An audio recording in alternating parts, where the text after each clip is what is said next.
tak ako každý rok prehľad inkasného trhu, alebo teda čo sa deje na tom trhu, ako sa vyvíja, akým spôsobom na tú aktuálnu situáciu reagujú pohľadávky. Čiže poďme sa do toho rovno pustiť.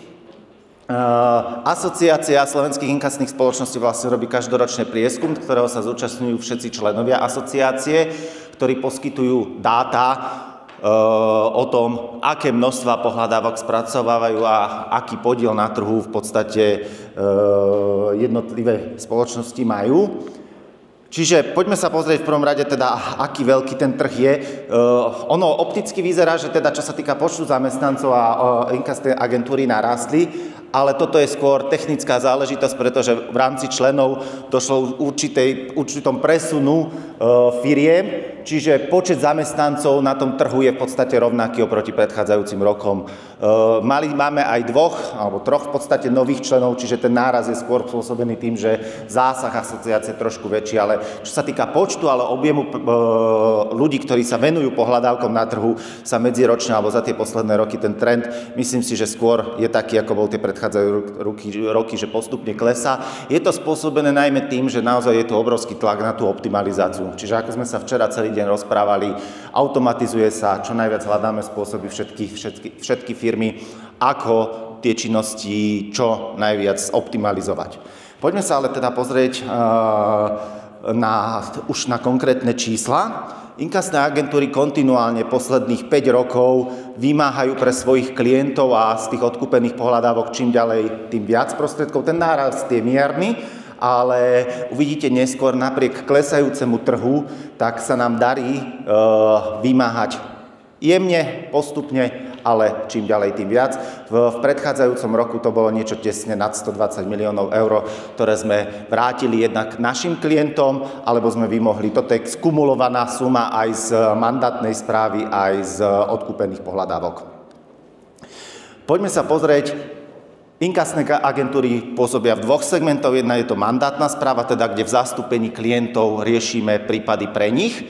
Tam ten trh je, povedal by som, v princípe, on je stabilný. Minulý rok sme videli mierny náraz, čo sa týka počtu aj objemu pohľadávok. Priemerná pohľadávka mierne klesla na tom trhu.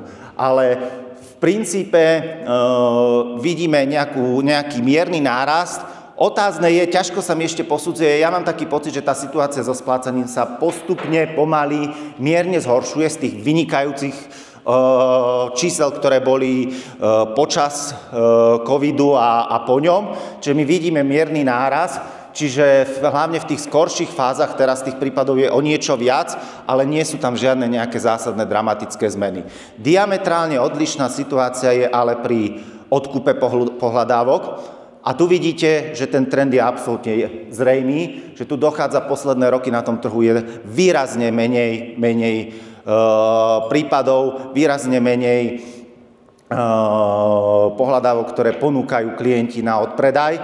V podstate po tých rokoch 16 až 19, 20 došlo k miernemu nárastu len v roku 22 a odvtedy naozaj tie objemy sú výrazne nižšie. Čo je pre nás taktiež dôležité je, výrazným spôsobom sa zvyšuje aj priemerná pohľadávka. Čiže nie len, že tých prípadov je menej, ale sú vyššie. Ale to je trend aj, ktorý vnímajú najmä teda ten finančný segment, že jednoducho aj priemerná výška úveru rastie, alebo priemerná výška aj toho nesplácaného úveru rastie. Čiže pre nás to znamená samozrejme, že čím vyššia tá pohľadávka, tým sa o niečo ťažšie vymáha. Čiže menej prípadov,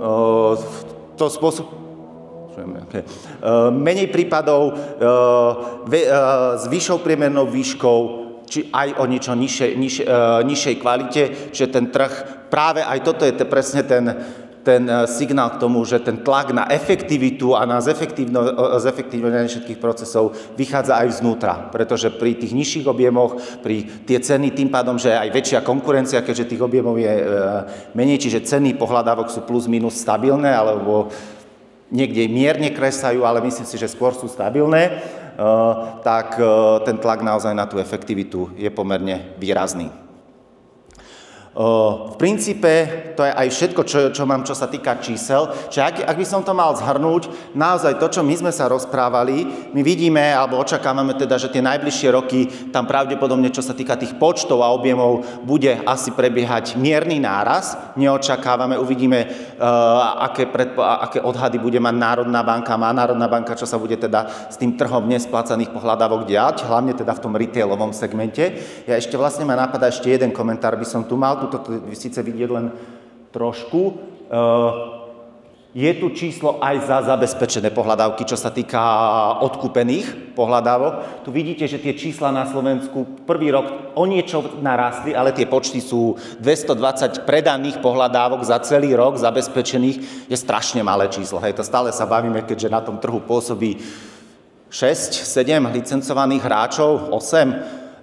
Je to veľmi malé číslo. Nie všetci samozrejme odkupujú zabezpečené pohľadávky, ale pri tých zabezpečených vidíme, že to oproti tým rokom, minulý rok bolo len 52 pohľadávok, 220. Samozrejme, toto číslo nie je asi celé ten trh, nie sú len členovia ASINC, sú tam asi 2 licencovaní hráči, ktorí nie sú členmi ASINC, ale myslím si, že to je nejakých 80-90% trhu. Tie čísla, ktoré tu vidíte, asi pokrývame takmer celý. Takže čo sa týka zabezpečených pohľadávok, ten trh je veľmi malý, však to vychádza aj z toho, ako to vyzerá. Tam tiež si myslíme, že možno miernemu nárastu bude dochádzať, ale neočakávame z nášho pohľadu nejaké zásadné zmeny. Takže to by bolo, čo sa týka čísel za mňa.